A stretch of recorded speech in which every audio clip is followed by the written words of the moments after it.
Biology, Plant Biology, and UGA 3-minute thesis finalists for 2016. Before we get started, I would like to go over a few things to make sure you get the most out of attending this seminar.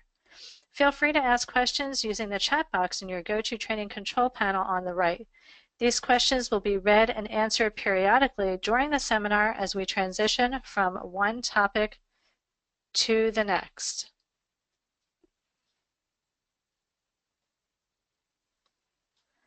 A recording of the seminar will be made available along with associated materials within the next few days. And if you need any technical assistance during this webinar, please feel free to email me at mbinder@aspb.org. And now what I'd like to do is turn this seminar over to Rishi.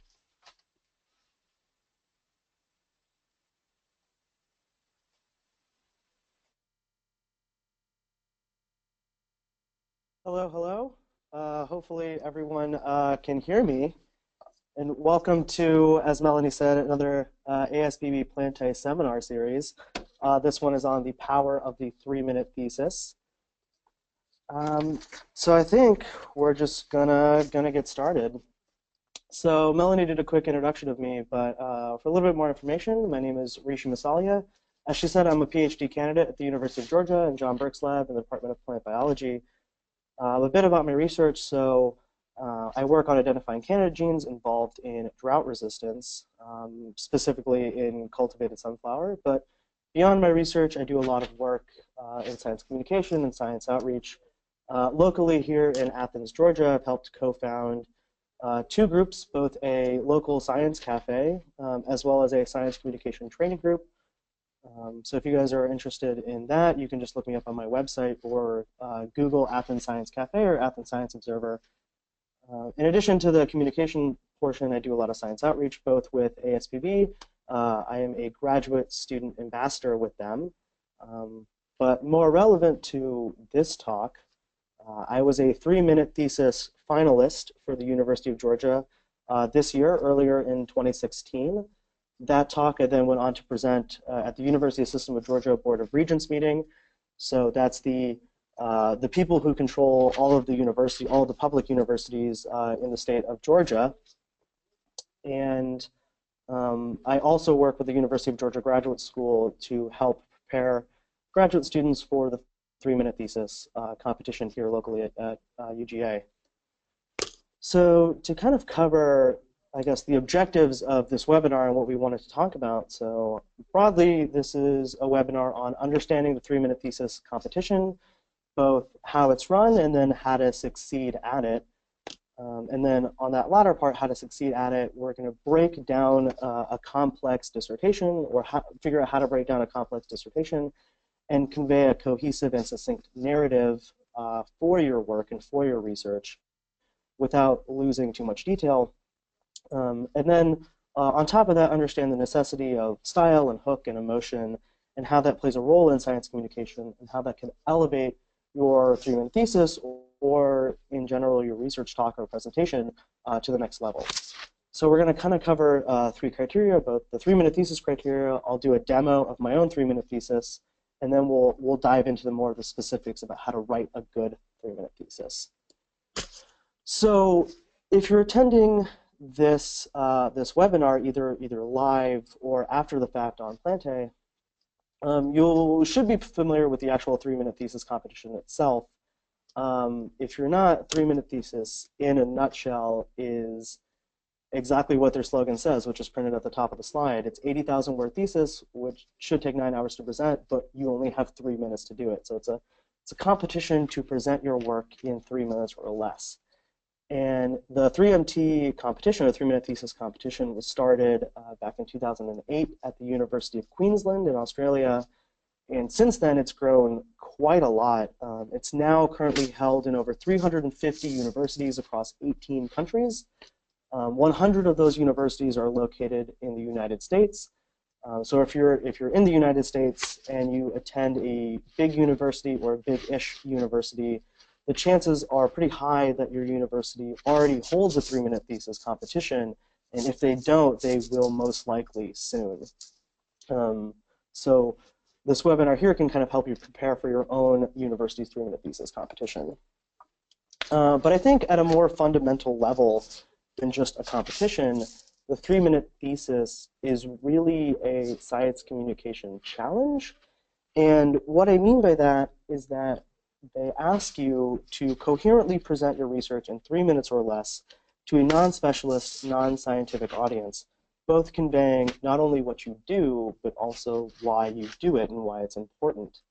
And I think this is a challenge in the regard that throughout your graduate training career or even beyond graduate school, postdoc, even as a faculty member, a lot of the presentations and the talks we give are geared towards scientists, right? They're geared towards people in our field or in neighboring fields. So we share a lot of the same lingo and jargon.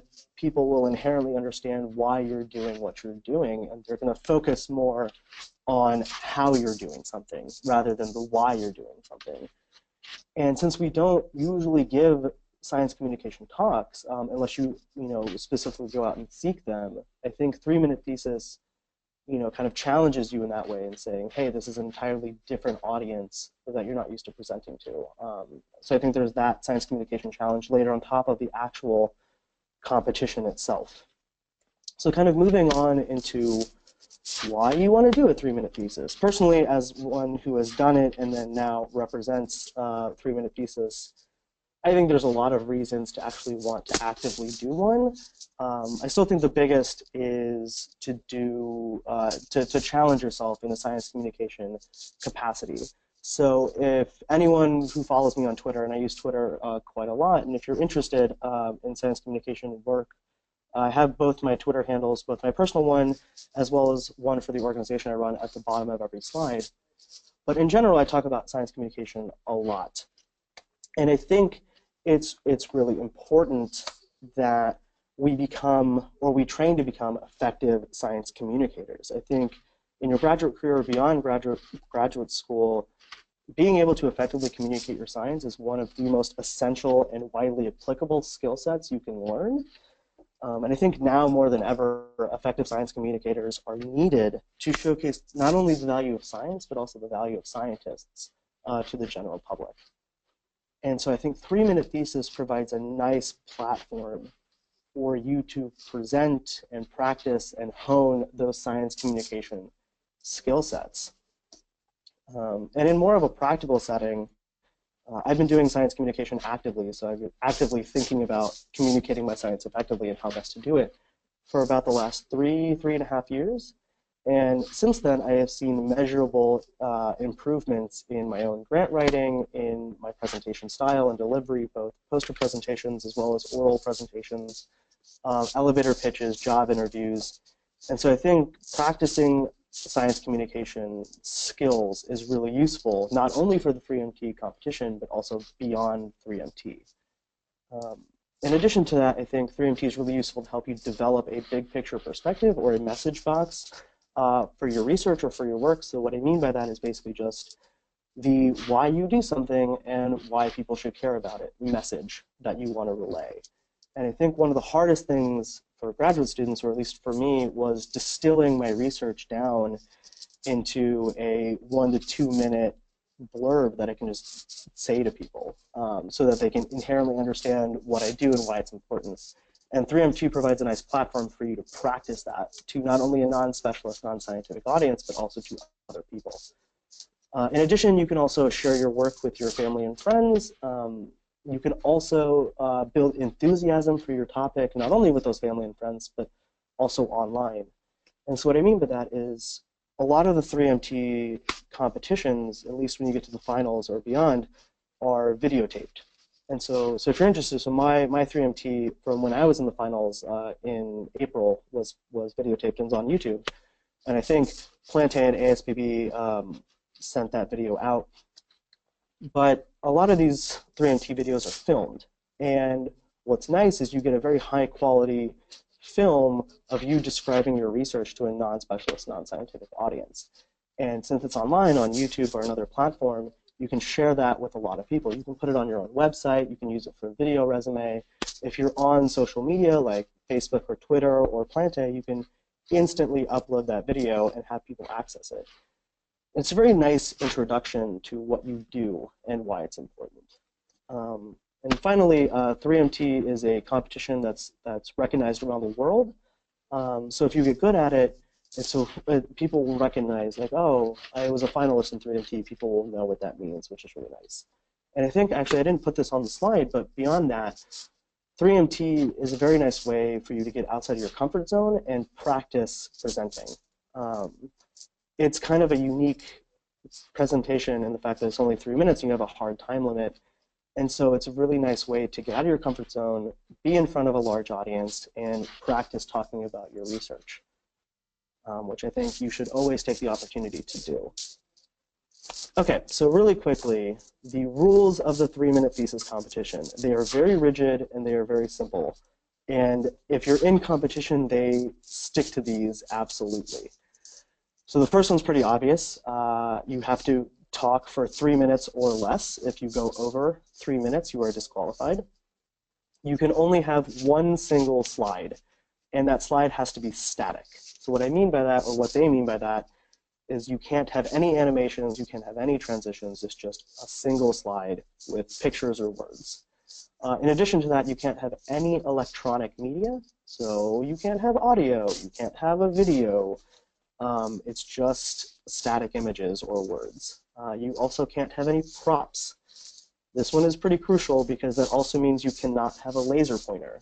So everything that you point to on your slide, you either have to refer to in words or be able to reach to. And finally, you cannot sing or rap. I don't know how many people would actually go about singing or rapping their 3MT, but apparently it happened enough that they made it a rule. So you cannot sing or rap your actual speech. So moving on to the criteria, judging criteria. Very similar to the rules, this is also very simple. There are 2 categories, comprehension and content, and engagement and communication. So for content, pretty straightforward. As long as you talk about your research, describe your key results and outcomes, and you cannot use a lot of jargon or lingo. And for the engagement section, did you present your 3-minute thesis effectively? Were the audience engaged? Did you not trivialize or generalize your research? And did the slide actually enhance your presentation? And so all of these criteria we'll kind of go over in more detail later on in the actual webinar. But before we go into the actual specifics about how to create a good 3MT, I kind of wanted to do a 3-minute thesis demonstration. And so this talk is a variant of the one I gave that was videotaped and I think advertised, but it's pretty similar. And I think I'm still within my 3 minutes. So if you guys are interested, you guys can also time me as well and see how close I came to being within that 3-minute window. All right. Hello, everyone. My name is Rishi, and today I want to talk about water, a precious resource. It's fundamental for food, fuel, fiber, and of course, life. Sadly, though, only 1% of the water on Earth is fresh and available to us. Now, most people believe that household activities constitute the largest proportion of global water use. We've been told for years that turning off a faucet while we brush our teeth or simply taking a shorter shower can help conserve water. And they do. It's a drop in the bucket. It turns out agriculture uses the most, and it accounts for 70% of global water use, which makes sense. Water is necessary for crops to grow. But 70% of global water every year is high. And long term, this is unsustainable. Fresh water isn't a magic, everlasting resource. We will run out. California is a prime example. This most recent drought has placed increased strain on Californian agriculture. And despite attempts at desalination and immense groundwater depletion, there still isn't enough water to go around. And as a result, food prices have gone up and many families are struggling. But sadly, others have it worse. On the screen, you'll see signs not only from the United States, but from the rest of the world. And whether it's written in English or Spanish, Hindi or Arabic, the message is the same. We need water. Water for our crops and water for our families. And for me, this is the challenge of the 21st century. How do you feed the world when the world doesn't have the water to feed itself? Well, my dissertation looks into this, using genetics. In the Department of Plant Biology at the University of Georgia, I strive to understand the genetic mechanisms that govern how plants use water. More specifically, I'm interested in identifying genes that convey an increase in drought resistance without sacrificing yield. Thus far, my identification efforts have been successful, and through collaborations with other breeders and researchers, my work is influencing crop improvement. And given enough time, we may be able to breed for crops that either use less water or use it more efficiently. In long term, this is what we need. Because right now, 1 in 6 people lack access to fresh water. But by 2050, this goes to 1 in 2. And you know, global problems always seem big and overwhelming, and we think, we'll figure it out. We have time. But water scarcity and its ripple effect on food security is a global problem that will not solve itself. It requires science and policy and action today, not tomorrow. And thankfully, we are making progress.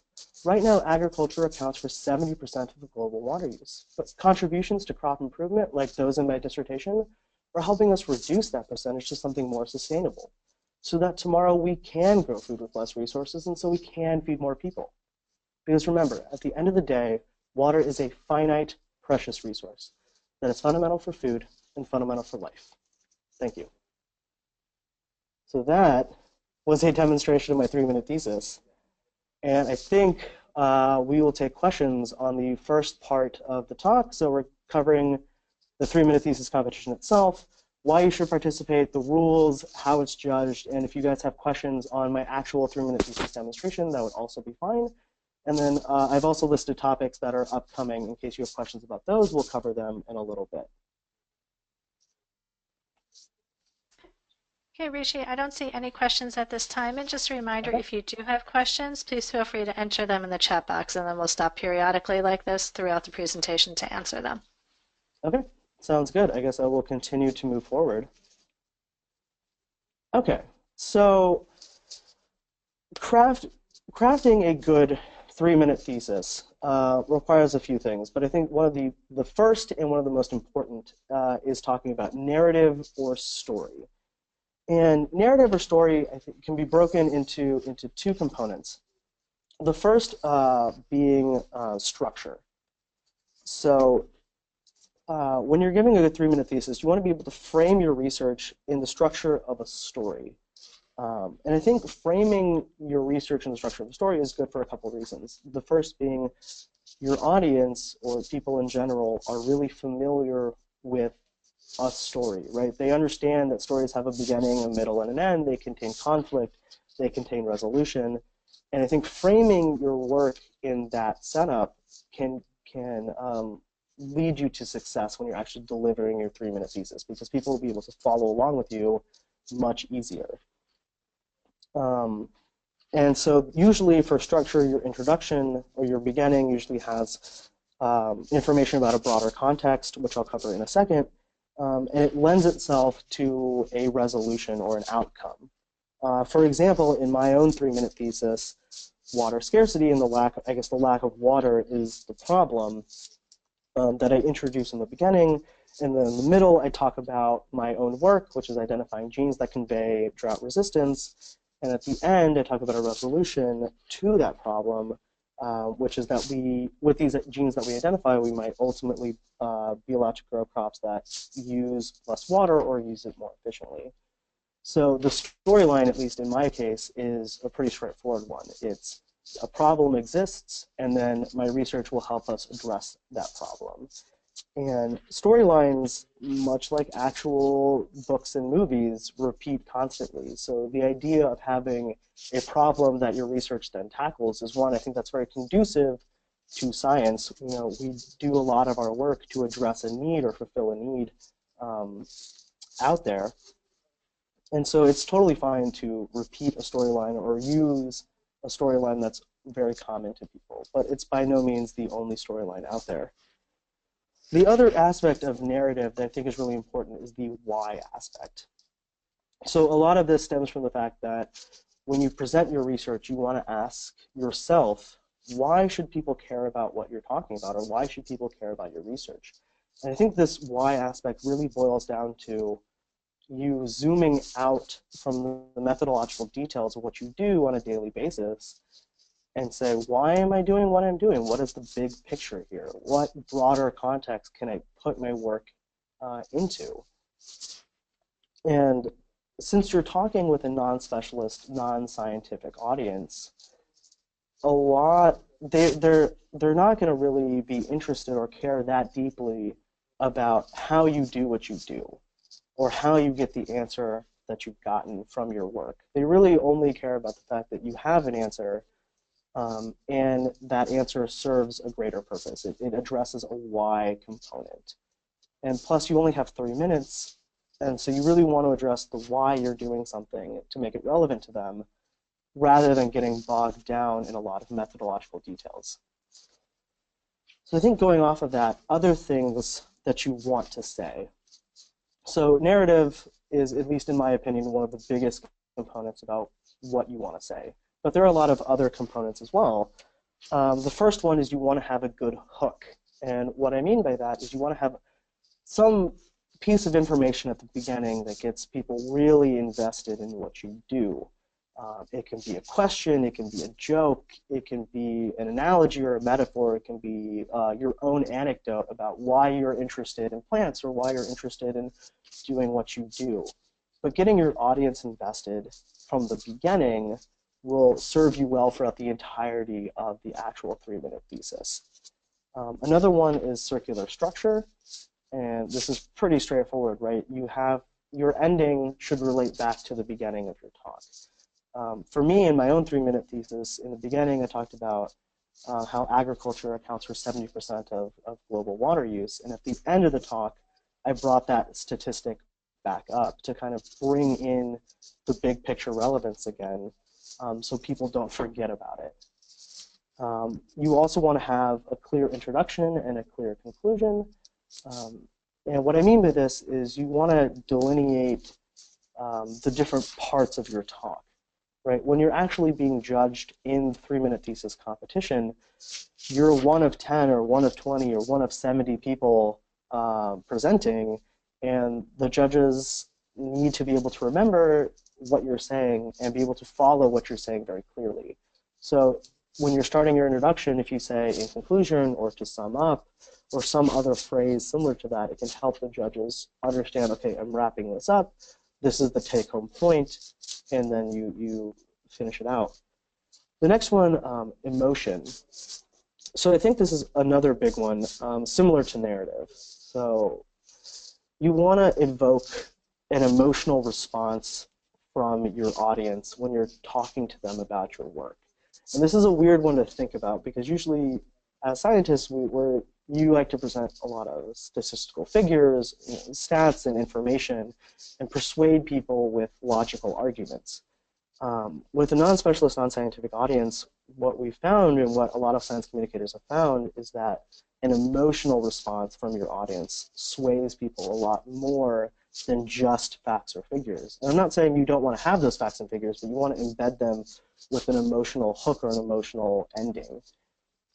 So what I tell a lot of my writers who write with the organizations I'm with is when you're having your resolution or the end point of what you're writing about, you want to shoot for an emotional response or pick an emotion. So do you want your audience to feel inspired or angry or happy or aware? Basically pick an emotion and gear your entire 3-minute thesis structure to that emotion to elicit that emotional response. And it'll definitely carry you a lot further than if you didn't have an emotional component. Finally, you want to have a memorable last sentence. And this one seems fairly obvious, but a lot of people forget about it. And as I mentioned, in competition, when you're actually being judged, the judges will listen to your 3-minute thesis, and then as soon as you're done, they will start writing furiously to judge your talk. And if you have a very good, memorable, emotional last sentence, the judges will most likely remember that sentence and judge you favorably. This will also continue beyond your own talk into other people's talks who come after you. If the judges still remember that emotion that you had, that you've given, or that they felt, or that last sentence that you said, that can carry you a lot further in the actual competition. So in addition to what you say, there's also how you say it. Um, and so if you're familiar with a lot of science communication techniques or skills, a lot of these follow the same guidelines. But the first one, and probably the biggest one, is watch your jargon. Don't use a lot of terms that non-specialists, non-scientists will not know. And I think a lot of people have heard this before, right? Watch your jargon. Don't say terms that are specific to scientists. But the problem comes in when you're trying to delineate between what is jargon and what isn't jargon. So I think, for example, a lot of us would agree that terms like transcriptomics or metabolomics or genome-wide association studies are jargon, right? Mostly scientists will understand them, but people who aren't scientists will not know what you're talking about. And I think that differentiation is pretty clear. But then you can have terms like DNA that might be a little harder to differentiate in terms of, is this jargon or is this not jargon? Personally, I think the term DNA, despite the fact that I use it all the time, might be jargon in certain situations, specifically with a non-scientific audience. So I would have to use other words to describe what DNA is. Another thing is if you're using jargon and you have to use a term, if a term is essential to your story and essential to your research, that's totally fine. You can use it. You just have to define what that term is before you use it or while you're using it. Don't just say the term and then move on. And I think a good way to delineate what is jargon and what's not jargon is to find friends or family who are not scientists and basically ask them to read or look at your 3-minute thesis and highlight words that they're unsure of. Another point about how to say something is don't patronize. So when you're talking to your audience, understand that these are non-specialists, non-scientists, but these are still intellectual people. You don't want to talk down to them. I've seen it done before, and it does not look favorably upon the person doing it. So just as a word of caution, remember that you never want to patronize your audience. Another aspect is you want to say I or use first person. And this is also a little weird because in science or manuscript writing, a lot of the times we say, we did this, or we discovered this, or we observed this. It's a lot of collective first person. But in a 3-minute thesis for a non-specialist, non-scientific audience, you really want to emphasize the fact that you're doing the work. This is your dissertation. These are your questions. So definitely, it's absolutely okay to say I or to say my or my interest, my dissertation. Another thing is you want to avoid cliches unless you use them on purpose for a specific reason. If you don't, do not use them. They are cliche for a reason, and you want to stay away from them. Another thing is you want to use active verbs or active voice. You want to show that you're actively doing something rather than the passive voice. And finally, you want to use shorter words and shorter sentences. So you have to remember that the 3-minute thesis is it's a speech. It's not a manuscript. It's not a paper. People aren't reading what you write. And so if you have a long, convoluted sentence or even just a long sentence, people might not be able to follow along with you or follow the train of thought that you're having. So you definitely want to have a shorter words and shorter sentences. I think with that, we'll take more questions if there are any. Hi, Rishi. There are no questions at this time. Thank Okay. you. Yep, we'll keep going. Okay. So moving on to the slide component. So I think this is a critical one. So pictured here on this slide is, well, my slide. So it's a slide within a slide. So this is the slide I used to demo my 3-minute thesis. And I think it's really important to remember that 3MT, although it only allows you one slide, it still allows you a slide, right? That's still really helpful. You're no longer just limited to you talking. You also have images or words that you can throw up behind you that can help you elicit emotion or convey content. But that being said, you only get one slide, right? You cannot use animations, you cannot use transitions. As I said, also, you don't get any props. So you can't use a laser pointer. So if you have parts of a slide that you want to refer to, you either have to be able to point to them or refer to them by the position they are on the slide. So like the picture on the top left or the picture on the bottom right. So when you're creating your slide, you have to remember those aspects. You will not have a laser pointer, and you have to be able to easily refer to aspects of your slide, potentially in just words. So there are two components of how to make a slide that I think are pretty similar. The first one is minimal text, and the second one is simplicity. So when you're creating a slide, you don't want to have a lot of text on that slide, and you want it to be very clear. You want it to not be chaotic. You want it to be a very organized slide. The reason for this is your 3-minute thesis is primarily you speaking, and you don't want to have your audience looking past you to your slide and spending a lot of time reading and understanding your slide, right? You want your slide to enhance your presentation, not take over your presentation. The final thing about slides in the bottom right is to use your slide. And as I said, you get a slide, right? That's really helpful. It's not just you talking anymore. There's also a visual component that goes along with your talk. And when I talk to people about 3MT and I see them give practice 3-minute theses, a lot of time people forget about the slide. And what I mean by that is they'll put something up there to have it, but they'll use it simply as a backdrop. They won't refer to the slide, they won't take time to acknowledge the slide, and I think that's a mistake, right? Half the battle is this visual representation of your work. And I think it's really crucial that you use your slide. And I use my slide in two distinct ways in relation to my talk and ways to highlight my talk. The first one is that water scarcity is a global problem. I really wanted to emphasize the world aspect or the global aspect of water scarcity through my slide. And I think I did it pretty well. On the slide itself, there are 7 main images in the top half of the slide. All 7 images, even though you can't necessarily tell, come from 7 different countries, and there are 5 languages depicted on that slide.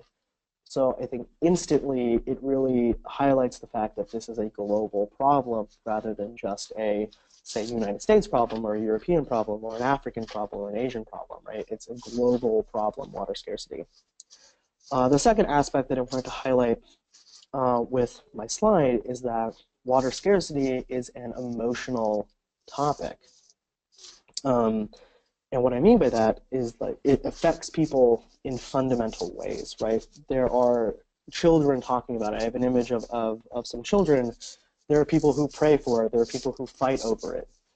And both of those are depicted in my slide. And what's nice, and if you do your slide correctly and it really enhances your talk, it helps you save time because it can convey emotion, it can convey aspects of your talk or highlights of your talk without you having to actually talk about them, right? You can refer to your slide and say, hey, this is a global problem, or hey, this is an emotional problem, and leave it at that and let the slide do the rest of the talking. So it can help you save time and help you really distill down parts of your dissertation, parts of your research without wasting a lot of time talking about it. So moving on, I kind of wanted to also talk about some tips for practicing. When I was practicing for the 3-minute thesis, I spent a lot of time practicing my talk. And I think it's really crucial that people do that. And one of the biggest things that helped me practice my 3-minute thesis talk is that I made a script. So what I mean by making a script is you basically type out what you want to say. When you have it pretty much handled, you can then say, okay, I now have this, I'm going to print it, I'm going to now read from it and try to memorize this script. And I think that's really helpful because once you memorize a script, it allows you to free up time or free up your memory to do other things or practice other aspects of the talk, like body language or controlling your voice. And I'll talk about those in a second. But I definitely think that you want to write something down when you're giving this talk. You definitely do not want to wing it or ad-lib it on the spot. At worst, if you make a script and memorize it fully, at worst, you might sound stilted. You might sound like you memorized a script. But if you ad-lib it, at worst, if you get nervous, you completely forget what you're talking about, and then it becomes a train wreck. So I think it's definitely better to make a script and then memorize it. Moving on to body language and voices and instruments. So I'll talk about body language first. When you're doing your 3-minute thesis, you are usually standing in front of an audience, usually on a stage. And so body language becomes a really crucial thing that nobody really thinks about until the last second. But body language has a few aspects. If you move your hands a lot, and if you've noticed throughout this entire webinar, I move my hands a lot when I'm talking. But one of the things that I've always stuck to is, I'll kind of back up here, when you're moving your arms or your hands, you never want to have straight elbows. You always want to have your elbows bent. So this way it keeps your arms from within your body range, so it doesn't look too crazy if you start doing stuff like that. So you definitely want to have your elbows always bent whenever you move your arms around. Another thing to remember is if you're walking or moving your entire body, never pace. So I've seen a lot of people when they're presenting their 3MP or just presenting in general, they have a stage and they have a screen behind them, and they feel the need to talk to both sides of the audience, so the left side and the right side, which is great. I absolutely recommend that you do that. The problem is when they transition from the left side to the right side or vice versa, they pace between both spots, and it doesn't look natural. It looks like you're focusing on pacing between point A and point B. You never look at the audience when you're doing this, and it just feels forced. So my recommendation is if you want to transition from one part of the stage to the other part of the stage, you can walk, but only move 5 or 6 steps at a time, and then stop. Say some more of your speech, and then move to the other side, say some more of your speech, move to the other side, say some more of your speech. It looks a little bit more natural. You're no longer pacing. It presents itself more naturally. Finally, with all body language, you always want to have eye contact with your audience. I think a lot of people find, or at least think this might be intimidating, to maintain eye contact with your audience, but I definitely think it's critical to kind of make that connection with your audience. And you also want to make a connection with your audience across the entire audience, right? You don't want to just pick somebody in the first row and then stare them down the entire time. One of the best ways, I think, to maintain this is you take that same mentality of staring somebody down, but you pick 3 people, all in the middle of the audience in terms of depth, and you pick one on the left side, one in the middle, and one on the right side. And you just pick that person, stare at them for a couple of seconds, then move to the next person, then move to the next person. And it conveys the fact that you're looking at the entire audience, even though you may only be looking at 3 individual people. So moving away from body language to voice as an instrument.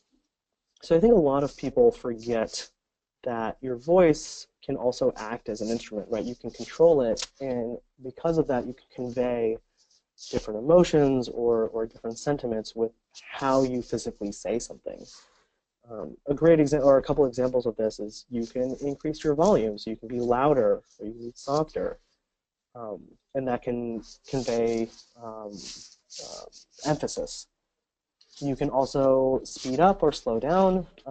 Speeding up can convey anxiety about a process if you want to use that, and slowing down can convey emphasis as well. Another one that I think people often forget about that is really helpful is you can also use silence to your advantage, right? You can stop talking.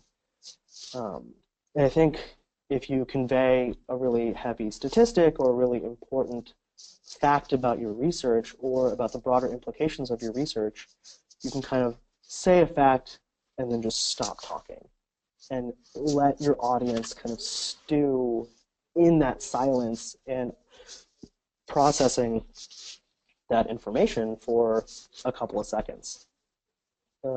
It kind of the silence draws your audience in with you, which is a nice accompaniment to your actual speech itself.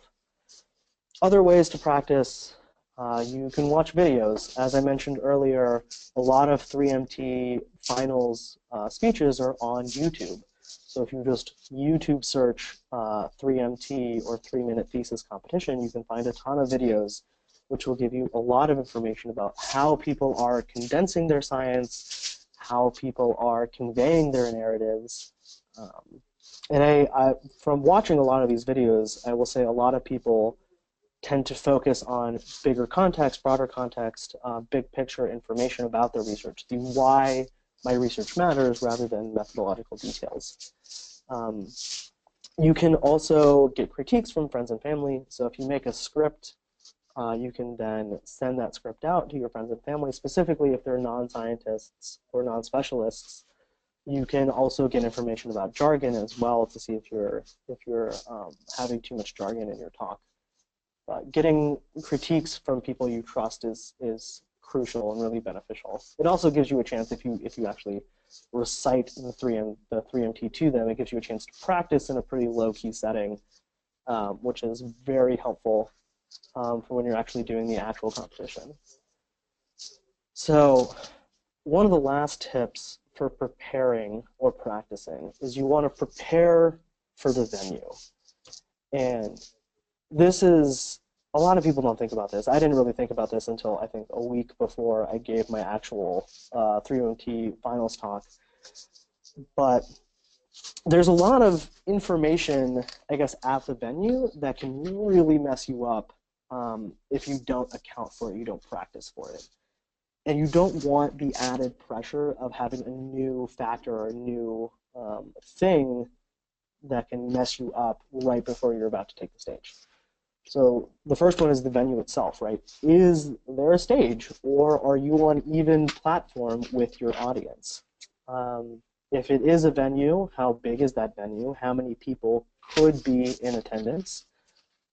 Is it like a two-tier? Like, is there a mezzanine? Do you have to project? If it's a bigger venue, you might have to project your voice a lot more than you thought you would. Along those same lines, if you don't have to project, are they going to give you a microphone? Have you ever used a microphone before? How loud or how soft you have to be when you are mic'd up? It also can affect the issue of using your voice as an instrument, right? Also, there will be a screen because you will have to have a slide, but is the screen directly behind you? Is it to the side? If you have to point to the screen but you can't reach the screen, then if you can't reach the screen, you can't point to the screen, it makes it a little bit harder depending on where your screen placement is. For instance, during my 3-minute thesis finals competition, the screen was directly behind me, but it was gigantic. But since I was walking in front of it, I chose to put all of my pictures on top of the PowerPoint slide or top of the screen rather than in my direct space for walking so people can still see them. And finally, going along with the microphone thing, you have to think about what you're going to wear for the actual competition. If you get nervous and your hands get shaky or your legs get shaky, specifically for your hands, do you want to have pockets so you can kind of stash one of your hands away so people can't see that you're nervous. You also, if they are going to put a microphone on you, microphones come with battery packs and receivers. You have to put that receiver somewhere. So if you have a pocket, it can easily go in a pocket. But if you don't have pockets, now you're holding a battery pack, which you weren't planning on holding before. So that can be a little bit tricky. So just think about the venue in which you're going to present your information at. And as a last slide, since I know we're wrapping up, 3MT is a competition that's held globally, but it's not the only competition of its kind. The other big one is called FameLab, which is the second row on this list. So FameLab is pretty similar to 3MT. It's an oral presentation that you give in 3 minutes or less. Started around the same time as 3MT. The difference is 3MT, you can have one slide but no props, and FameLab is the opposite. You can have no slides, but you can use props. You can use shirts, you can use laser pointers, you can use whatever. So it's a different style of presentation. There's also elevator pitches. A lot of disciplines do elevator pitches now, including ASPB. And so there's a lot of ways to kind of communicate your science to a general public, aside from 3MT, but 3MT is definitely one of the largest. And with that, I know we have one question if there are any other questions. There's also my contact information. If you guys have future questions, we're going to do a Planté discussion. If you have questions there, we can talk more thoroughly about topics. But if you are interested and have questions later on, my email is at the bottom. And you guys are more than welcome to send me an email, and hopefully I can answer questions, or you can hit me up on Twitter. So Melanie, I'll take the last question. Yep. The last question is that some of these tips, remind one of our attendees of a TED Talk. Is a 3MT sort of like a very short TED Talk? Yes, I would actually say it's a very short TED Talk. You definitely want to have a narrative and convey a storyline. So a lot of the tips that I have actually picked up studying science communications have been from watching TED Talks on YouTube. So they're very, very similar. 3-minute thesis is a little bit less formal than a TED Talk. TED Talks, from people I've talked to who have given TED Talks, they have very rigid rules about how to actually give a TED Talk. And I've adopted some of those rules and kind of conveyed them, but 3MT is a little bit looser in terms of their rules, at least for giving a good 3MT. But yeah, they're very similar to TED Talks. Okay, great. And Rishi, do you have time for one more question? We just got one more submitted. Okay. How would you evoke emotion, or which emotion, without pointing fingers and potentially antagonizing members of your audience when working with global change drivers like nutrient pollution that are more localized and easier to blame on certain agents? Okay, so that is a good question. So the question to kind of distill it comes down to, how do you evoke emotion when there could be potential people that you can blame or point fingers at for your given story or your given topic? So I think first it comes down to whatever story you're telling in terms of global drivers. The emotional component, I would say, is you want to aim for positive emotion. That always resonates better with audiences rather than blaming somebody. So one of the emotions that I constantly go to, as I also am sort of in this realm with my own work, is you want to aim for both inspiration and awareness. And so for my own 3-minute thesis, the main driver of me creating that entire talk was to highlight a problem, a global problem, and then basically make people aware of this problem. And I think part of that, when you're stating that, is you can potentially highlight some of the contributors to that problem. But you want to basically end on a positive spin. You want to inspire people to go and do work to alleviate the problem, or you want to inspire awareness of the problem so people can discuss it with others. Okay, great. Thank you. Mm-hmm. Yeah, of course. And I wanted to thank Rishi. We want to thank you very much for sharing this useful information, and thanks to everyone also for attending our seminar today. And also, the recording link for this seminar will be posted in the Planté community within the next few days. And also, please look for emails announcing future upcoming seminars. And if you have ideas for topics that you would like to see covered, please email us at community@planté.org for consideration. And again, as Rishi stated, our follow-up email to you will include this information as well as a link to the discussion about this seminar on Planté. And please feel free to join this discussion to continue the conversation, ask Rishi additional questions, and share any ideas you may have. Thank you all very much, and have a nice day. Yep, thank you, everyone.